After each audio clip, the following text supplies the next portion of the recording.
Hi friends, welcome to TM rainbow's kitchen. நாம் இன்னைக்கு ரொம்பவே டேஸ்டியான ஸ்நாக்ஸ் ரெசிபி தான் பார்க்க போகிறோம். பச்சை பயிறு வச்சு மொறுமொறுன்னு கிறிஸ்பியான இந்த வடை எப்படி செய்யலான்னு பார்க்கலாம் வாங்க. 1 கப் பச்சை பயிறு எடுத்துக்கோங்க. 2 கப் தண்ணி சேர்த்து 6லிருந்து 7 மணி நேரம் நல்லா ஊற வச்சு எடுத்துக்கோங்க. நல்லா ஊறினதுக்கப்புறம் ஒரு மிக்சி ஜாரில் பச்சை பயிரை நல்லா கழுவிட்டு தண்ணியை வடிச்சிட்டு சேர்த்துக்கோங்க. இது கூடவே 10 பல் பூண்டை தோல் உரிச்சிட்டு சேர்த்துக்கோங்க. காரத்துக்காக 2 பச்சை மிளகா சேர்த்துக்கலாம். உங்களுக்கு காரம் அதிகம் பிடிக்கும்னா 3லிருந்து 4 மிளகாய் வரைக்கும் சேர்த்துக்கலாம். குட்டீஸ் சாப்பிட்ற மாதிரி இருந்ததுன்னா மிளகாய்க்கு பதிலாக 1/2 ஸ்பூன் மிளகாய் தூள் கூட சேர்த்துக்கலாம். இது கூடவே ஃப்ளேவருக்காக 1/2 ஸ்பூன் சோம்பு சேர்த்துக்கோங்க.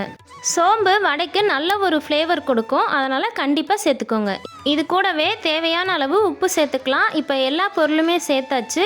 இந்த பொருள் எல்லாத்தையுமே தண்ணி விடாமல் கெட்டியாக கொரகொரப்பாக அரைச்சி எடுத்துக்கோங்க.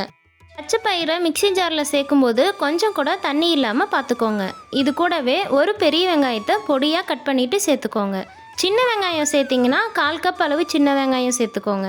நம்ம ஊற வச்சு எடுத்து வச்சுருந்த பச்சை பயிரை அரைக்காமல் 2 ஸ்பூன் தனியாக எடுத்து வச்சுக்கோங்க. இப்போ கடைசியாக சேர்த்துக்கோங்க. பச்சை பயிரை இது போல் முழுமையாக சேர்க்கும்போது டேஸ்ட் ரொம்பவே சூப்பராக இருக்கும். இது கூடவே 1/4 ஸ்பூன் பெருங்காயத்தூள் சேர்த்துக்கோங்க. இப்போ கை வச்சு நல்லா ஒரு முறை கலந்து விட்டுக்கோங்க.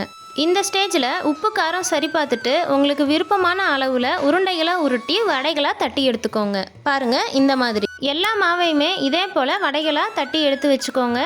இப்போது கடாயில் எண்ணெய் நல்லா ஹீட் ஆனதுக்கப்புறம் அடுப்பை மீடியம் ஃப்ளேமில் வச்சுட்டு நம்ம எடுத்து வச்சுருக்க வடைகளை ஒவ்வொன்றா சேர்த்துக்கோங்க. மாவு கூட வெங்காயம் சேர்த்து பிசையும் போது அதிக நேரம் கலந்து விட்டுக்கிட்டே இருக்கக்கூடாது. தண்ணி விட்ட மாதிரி கொஞ்சம் லூஸ் ஆகிடும். அதனால் எல்லா பொருளும் மிக்ஸ் ஆகிற அளவுக்கு கலந்து விட்டிங்கன்னா போதும். வடைகள் எல்லாமே சேர்த்துட்டு 5 நிமிஷத்துக்கு அப்புறம் ஒரு கரண்டி இல்லைனா கம்பி வச்சு இது போல் திருப்பி விட்டுக்கோங்க. 2 பக்கமும் நல்லா வெந்து லைட்டாக கலர் மாதிரி வந்ததுக்கப்புறம் எண்ணெயை நல்லா வடிச்சிட்டு எடுத்துக்கோங்க. இந்த வடையை நார்மலாக பேப்பர் இல்லைனா டிஷ்யூ பேப்பருக்கு மாற்றிடுங்க. எக்ஸஸாக இருக்க எண்ணெயை உறிஞ்சிடும். அவ்வளோதான், நல்ல டேஸ்டியான பச்சை பயிறு வடை சூப்பராக ரெடி ஆகிடுச்சு. வெளியில் நல்ல மொறுமொறுன்னு கிறிஸ்பியாக, உள்ள ரொம்பவே சாஃப்டாக டீ டைம் ஸ்நாக்ஸுக்கு பர்ஃபெக்டான காம்பினேஷனாக இருக்கும். இந்த ரெசிபி உங்களுக்கு பிடிச்சிருந்ததுன்னா லைக் பண்ணுங்கள். உங்கள் ஃப்ரெண்ட்ஸ் அண்ட் ஃபேமிலி கூட நிறைய ஷேர் பண்ணுங்கள். மறக்காமல் டிஎம் ரெயின்போஸ் கிச்சனை சப்ஸ்கிரைப் பண்ணிக்கோங்க. மறுபடியும் ஒரு சூப்பரான ரெசிபியோட பார்க்கலாம். தேங்க்யூ.